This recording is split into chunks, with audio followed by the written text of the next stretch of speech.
Basée à Villefranche-sur-Saône, proche de Lyon, l'entreprise TIL est aujourd'hui un des leaders français de l'impression à jet d'encre sur textile, une technologie moderne. Donc quand j'ai démarré le métier il y a 20 ans, on imprimait uniquement avec des machines à imprimer de type rotatif. Donc en comparaison avec la photographie, on serait dans l'analogique par rapport au numérique aujourd'hui. On a totalement abandonné l'impression avec des cadres rotatifs parce que c'était une impression très gourmande en hommes, très gourmande en énergie et en eau. Des millions d'euros ont été investis dans l'achat de nouvelles machines.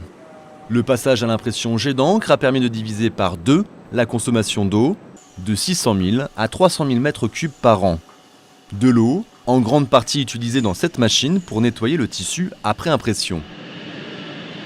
De tout le process, c'est la machine sur laquelle aujourd'hui, cette machine à elle toute seule va représenter entre 40 et 50% de l'eau qui est consommée par heure sur le site. L'eau de lavage est ensuite chargée de divers produits chimiques. Avant d'être rejetée dans la Saône, elle doit être traitée. Avec des normes qui se sont renforcées, l'entreprise ne peut plus envoyer ses eaux usées à la station d'épuration de la commune. Elle a donc investi dans sa propre unité d'épuration pour éliminer ces divers polluants. De la soude, de l'acide, des choses assez classiques, des colorants. Mais les colorants, une grande partie reste sur le tissu, environ 60%. Donc ce qui arrive dans la steppe, c'est relativement peu. Il y a essentiellement de l'azote sous forme d'urée et il faut éliminer cet azote que l'on élimine par le procédé biologique. Et puis ensuite, il y a un procédé chimique pour éliminer les bactéries et les autres molécules. Dernièrement, l'usine s'est équipée d'un système qui permet de surveiller la qualité de l'eau qui sort de la station d'épuration. Un système qui fonctionne avec des organismes vivants. Donc on voit ici un panneau sur lequel on a 16 radix, des petits escargots d'eau.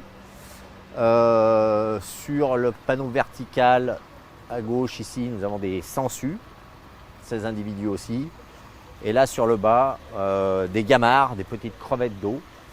Et donc ces 48 organismes vont être exposés en permanence à l'eau qui vient de la station d'épuration avec un flux d'eau continu. Et en présence de micropolluants, ils vont sortir dans leur état de léthargie parce que l'eau ne va pas leur convenir et ils vont l'exprimer par des mouvements qui vont changer et un comportement de fuite que les caméras qui sont en face de chacun des panneaux vont pouvoir filmer et analyser en temps réel de manière à ce qu'en quelques minutes, on puisse avertir l'exploitant qu'il y a un problème de micropolluants sur l'eau et ainsi agir et mettre en place des mesures pour éviter de relâcher dans la Saône qui se trouve juste derrière des quantités anormales de micropolluants. Investissement dans de nouvelles machines plus performantes, dans une station d'épuration et un système de surveillance pour gérer la qualité de l'eau rejetée dans le milieu naturel. L'usine a su réduire son impact environnemental et rester compétitive.